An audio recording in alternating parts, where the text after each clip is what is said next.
Bapa yang kami puji, Bapa yang kami sembah, Tuhan Yesus Kristus. Terima kasih Tuhan, pada pagi ini Engkau masih memberikan kami nafas kehidupan sehingga kami masih bisa beraktivitas.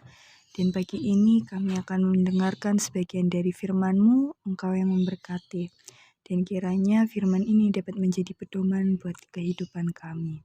Dan kiranya apa yang En sampaikan seturut dengan firman-Mu. Terpujilah nama-Mu, dalam nama Tuhan Yesus Kristus kami sudah berdoa.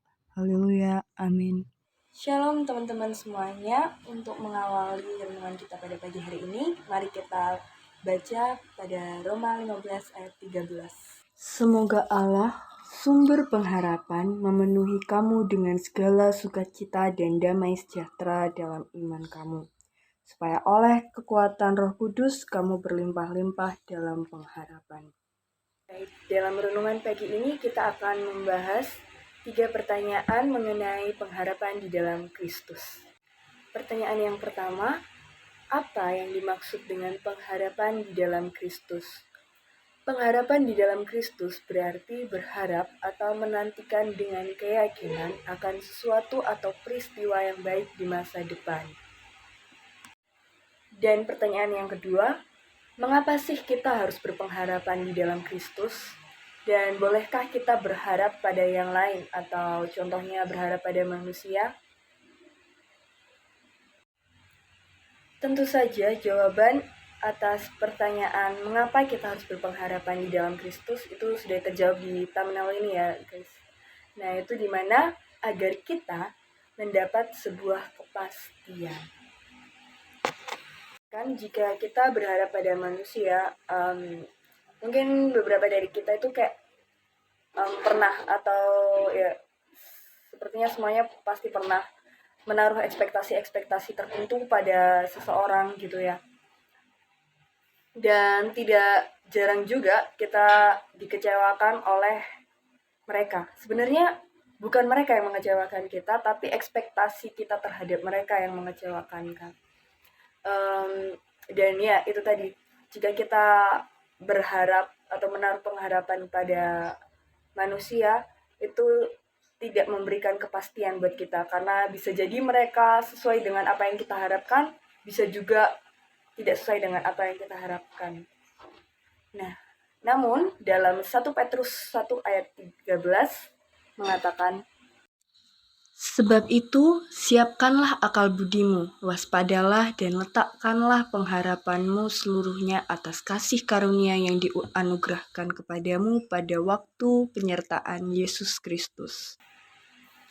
Nah, di ayat ini dituliskan bahwa pengharapan kita seluruhnya atas kasih karunia Kristus. Dan harus didasari dengan akal budi kita. Contohnya nih ya, kita ingin masuk ke universitas A gitu.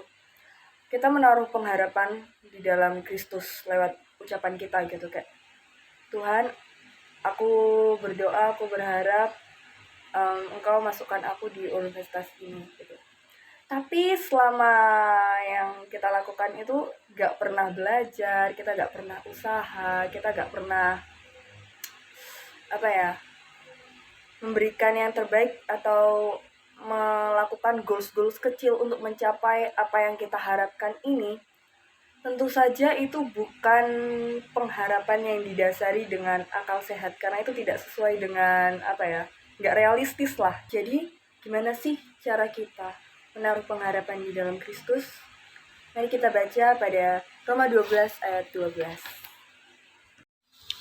Bersukacitalah dalam pengharapan, sabarlah dalam kesesakan, dan bertekunlah dalam doa.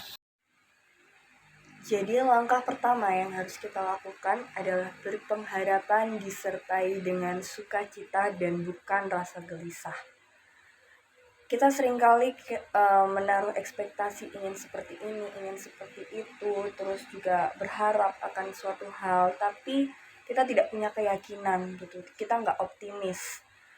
Cuman pikirannya aja pengen kayak gini, tapi tidak ada keyakinan penuh akan mencapai itu. Jadi yang perlu kita lakukan adalah berpengharapan disertai dengan sukacita. Kemudian kita diminta untuk bersabar Karena dalam menanti atau menunggu sebuah kepastian, tentunya perlu adanya kesabaran dan perlu adanya ketekunan, di mana kita harus tekun dalam berdoa, tekun dalam berusaha, sehingga kita tidak semata-mata berharap sama Tuhan kayak aku pengen ini Tuhan, aku pengen itu Tuhan, tapi juga harus disertai dengan sukacita, optimis, bersabar, dan bertekun.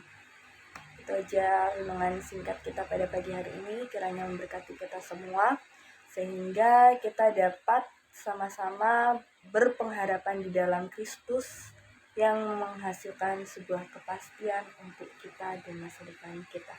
Tuhan Yesus memberkati. See ya.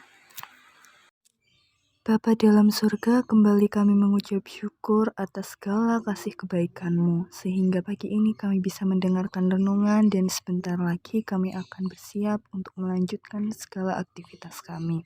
Engkau yang turut campur tangan dan memberkati di setiap langkah kami. Di dalam nama-Mu Tuhan kami sudah berdoa dan mengucap syukur. Haleluya. Amin.